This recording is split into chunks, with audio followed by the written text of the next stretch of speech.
I drove home last night from church. That was bad. This never happened, a man carrying a water jar. That would be very, very unusual. And some people think that Jesus had even arranged for this as a signal, and he may have. But really the focus that Mark wants us to know is that Jesus knew that this strange sight was going to be happening, and they should follow him. Everything was centered on Jesus knowing. And they found things just as Jesus had told them. Jesus wants us to know that he has our lives under control. He has this world under control. He knows the things that are going to happen.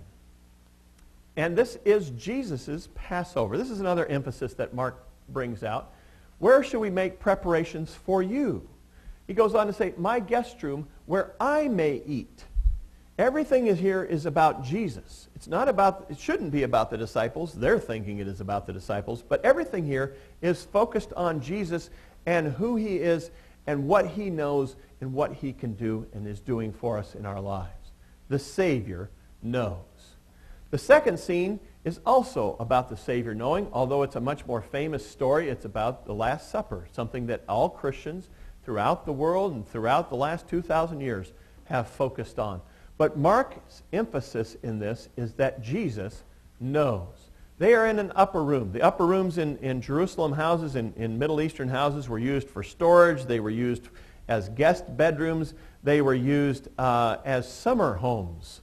You know, it got real hot downstairs, and so they would try and move up on the roof where there would be some breezes maybe blowing. And Jesus says, follow this man to this upper room, and he will let you use this upper room. Now, we've all seen the popular paintings, and we all know what they look like and how they are about, and we all know that everybody has to be on the same side of the table so that you can get into the picture. But most of the popular paintings are wrong. I mean, frankly, most of them look like Italians. I know one joke that said, I made Judas the most Jewish, because, he wanted the people to look Jewish, and obviously Jews are bad, and so Judas was the most Jewish of these in these paintings. Well, Mark's picture is very, very different from all of these. There are looks of horror. There are sorrow. There is worry on their face. This is not a joyous meal that it normally was in their lives. This had suddenly become very dangerous, very real, and very scary. And they were confronted with their sin. The fact that they were going to betray Jesus Christ. The central question in their minds is not the fate of Jesus, but who it might be that's going to betray him. They took their eyes off of Jesus during the time when they should have been looking at him.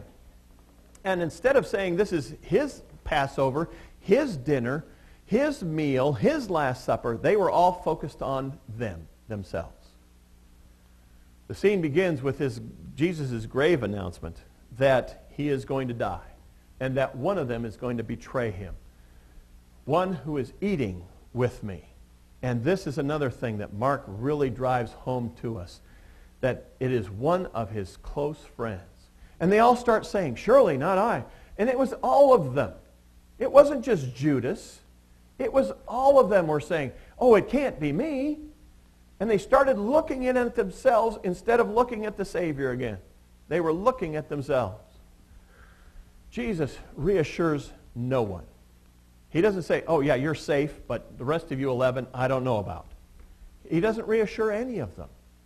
Because we are all capable and have betrayed our Savior, which is really what the Last Supper is all about. We are all disciples. We're all in that boat. And we all have taken our eyes off the Lord, and we're all saying, yeah, I've blown it. I've messed it up. I have betrayed my Lord. The betrayer has infiltrated their midst. He has come among them and is eating with them. Mark repeats it like 3 times. One who is eating with me, one of the 12, one who dips bread. This was horrifying to someone of Mark's background, that someone who had eaten a meal with Jesus could betray him. Table fellowship was very, very important in their world. You couldn't attack somebody that you'd eaten a meal with.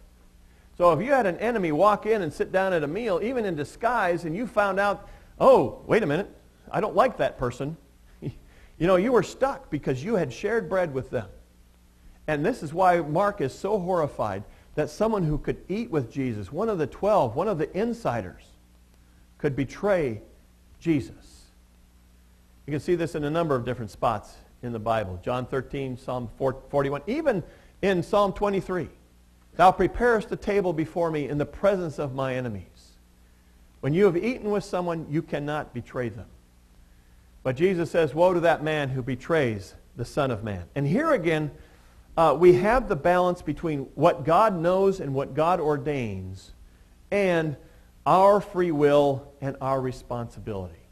Yes, Jesus says, I know all about this. Jesus says, I have foreordained this. But at the same time, he says, Judas has made a free will choice, and he is going to bear the responsibility for his sins. We have both the sovereignty of God and the free will of man acting in Judas. Only then does Jesus take the bread and the wine. And he connects these two things with his suffering for us. He connects the bread to his body being broken, and he connects the wine to his blood which is poured out.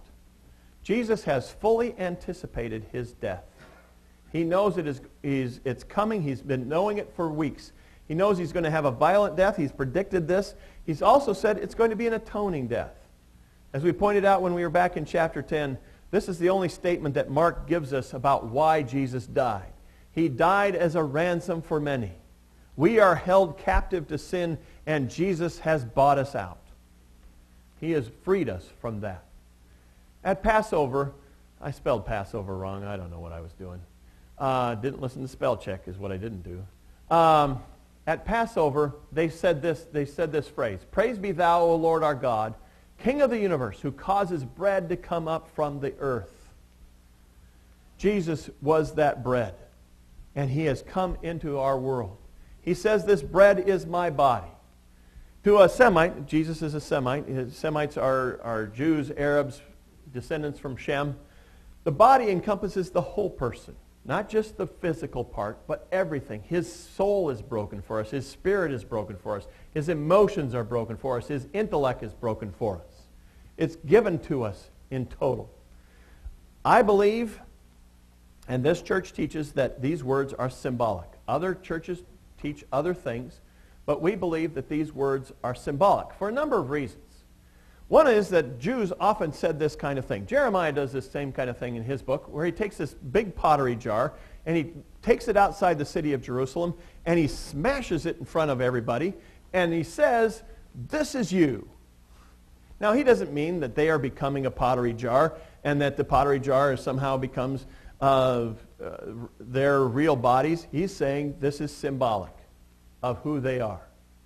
And the Jews did this quite a lot. You know, they're saying this jar is a symbol of what's going to happen to you. Just like this jar is broken, so you're going to die. And Jesus says the same thing. What happened to the bread is going to happen to Jesus. He is going to be broken. He is going to be torn apart by the cruel death on the cross. And his death will benefit them. And this is another thing that happens to bread. When they eat it, it benefits them. It is a great thing in their lives. It will keep them alive. It will sustain them in their life.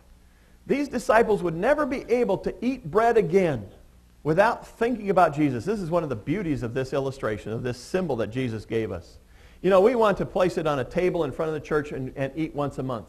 But really, every time you eat a meal and you cut your food or you break your food apart or whatever you do, you need to think about Jesus Christ. This is what happens with the disciples. They were given a symbol that affected every day of their life. This is a symbol in my life. I don't know if you recognize this. What?